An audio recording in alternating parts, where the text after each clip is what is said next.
आप सभी का एक बार फिर स्वागत है हमारे चैनल में। आज हम लोग जानेंगे कुछ बेसिक अकाउंटिंग टर्म्स। अगर ये बेसिक अकाउंटिंग टर्म्स बिना जाने हम लोग अकाउंट्स बनाएंगे तो कहीं ना कहीं हमारा अकाउंट सही नहीं बनेगा। इस टर्म्स को जानना बहुत जरूरी है। अगर इसे जाने बिना अगर हम अकाउंट्स बना रहे हैं तो कहीं ना कहीं अकाउंट्स को हम समझ के नहीं बना रहे, रट के बना रहे हैं।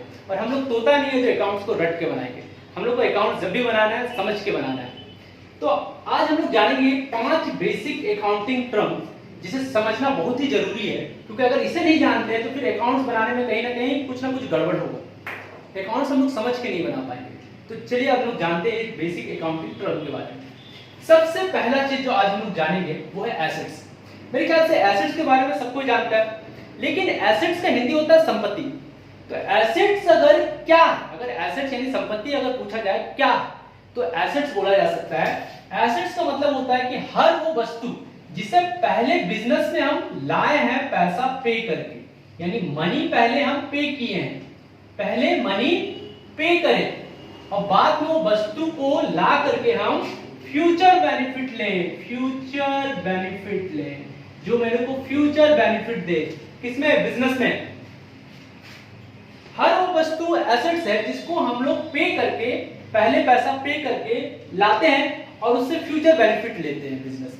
एग्जाम्पल मशीन, जैसे कोई पैसा पे करके मशीन खरीद के लाया तो मशीन को यूज करेंगे बिजनेस में, तो मशीन यूज होगा तो उससे प्रॉफिट होगा, यानी हम उससे बेनिफिट ले रहे हैं मशीन से। पहले पे किए, पैसा पे किए, फिर मशीन ले आए और उससे बेनिफिट ले रहे हैं, तो उससे मेरे को बेनिफिट मिल रहा है, यानी प्रॉफिट कमाएंगे। मशीन से हम प्रोडक्ट बना के बेनिफिट कमाएंगे, यानी मशीन मेरे लिए क्या है? एसेट्स है। एक कंपनी के लिए, एक बिजनेस के लिए एक बिल्डिंग उसका एसेट्स है। पहले वो खर्चा करेगा, पे करेगा, ईटा गिट्टी बालू सीमेंट लगा के पे किया और उसके बाद एक बिल्डिंग तैयार हुआ। अब उस बिल्डिंग में वो अपना प्लांट बैठा के, ऑफिस लगा के उससे बेनिफिट लेगा, यानी उसका यूज करके उससे बेनिफिट लेगा, तो वो बोल सकते हो बिल्डिंग उस बिजनेस का एसेट्स है। तो एसेट बहुत आसान शब्द में बताया जा सकता है कि एसेट वो वस्तु होते हैं जिसे पहले पैसा पे कर दिया जाए और वो एक्वायर हो जाए और उससे हम फ्यूचर बेनिफिट लें, वो एसेट्स होता है। सेकंड नंबर पे आता है एक्सपेंसेस। ये एसेट्स का उल्टा होता है। ऐसा चीज जिसको पहले हम बेनिफिट ले लें, पहले अगर हम बेनिफिट ले लें कोई चीज से और बाद में पे करें, लेटर पे करें, बाद में अगर हम पे कर रहे हैं, तो उसे खर्चा बोला जाता है, एक्सपेंसेस। जैसे इलेक्ट्रिसिटी बिल, पहले हम एक महीना पूरा बिजली जलाते हैं, बिजली का यूज करते हैं, उसके बाद बिल आता है ना, यानी पहले हम बेनिफिट ले लिए ना, उसके बाद पे कर रहे हैं। जैसे रेंट, माने किसी रूम का या ऑफिस हम रेंट में लिए हैं, तो पहले एक महीना पूरा ऑफिस को यूज करेंगे, उसके बाद में एक महीने के बाद रेंट देंगे, यानी वो क्या है? रेंट क्या है? एक्सपेंसेस है। तो कोई भी ऐसा चीज जिसका पहले बेनिफिट ले लिया जाए और बाद में पे किया जाए, वो एक्सपेंसेस होता है। कोई भी ऐसा चीज हो जिसका पहले बेनिफिट ले लिया जाए और बाद में पे करेंगे, तो वो क्या होता है? एक्सपेंसेस होता है। एसेट्स का उल्टा होता है। एसेट्स क्या होता है? पहले पे करो फिर बेनिफिट लो। एक्सपेंसेस उल्टा होता है, पहले बेनिफिट लो बाद में पे करो। उसके बाद आता है इनकम। बिजनेस के लिए इनकम क्या है? इनकम का मतलब होता है कमाई। अब बिजनेस के लिए कमाई क्या है? तो जो भी वो प्रॉफिट कमाता है, जो भी वो प्रॉफिट कमा रहा है, यानी कैसे भी उसके पास अगर रेवेन्यू जनरेट हो रहा है, रेवेन्यू आ रहा है, रेवेन्यू, तो हम बोल सकते हैं ये मेरा इनकम है, यानी कमाई है। यानी मेरे पास अगर बिजनेस के पास किसी भी तरीके से पैसा आ रहा है तो वो बिजनेस के लिए क्या हो जाता है? इनकम हो जाता है। प्रॉफिट से रेवेन्यू जनरेट होता है, तो रेवेन्यू जनरेशन बिजनेस पे क्या हो जाता है? इनकम हो जाता है।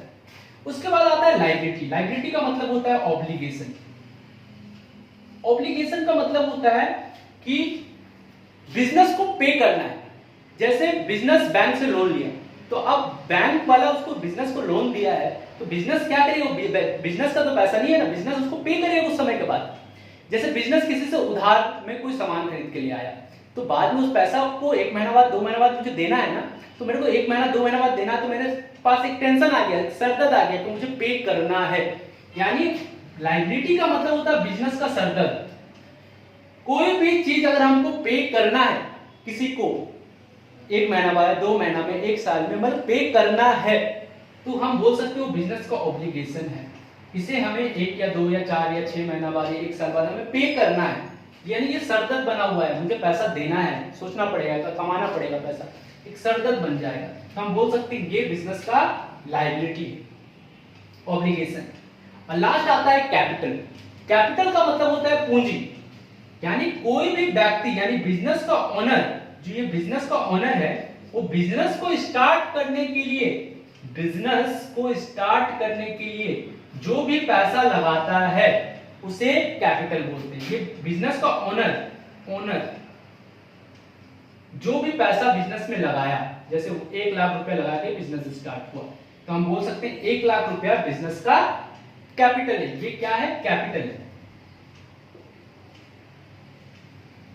ये कैपिटल है, बिजनेस का कैपिटल है। यानी कैपिटल का डेफिनेशन बोला जा सकता है कि anything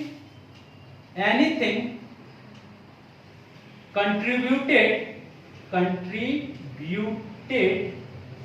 by owner to start business.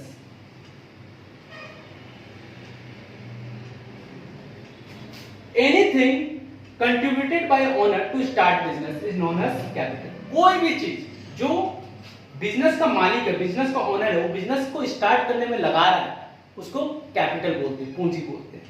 तो ये 5 टर्म बहुत ही इंपॉर्टेंट टर्म है, ये आपको कहीं ना कहीं हेल्प करेगा अच्छा से अकाउंट्स को समझने में। ये 5 टर्म को जानना बहुत ही जरूरी है।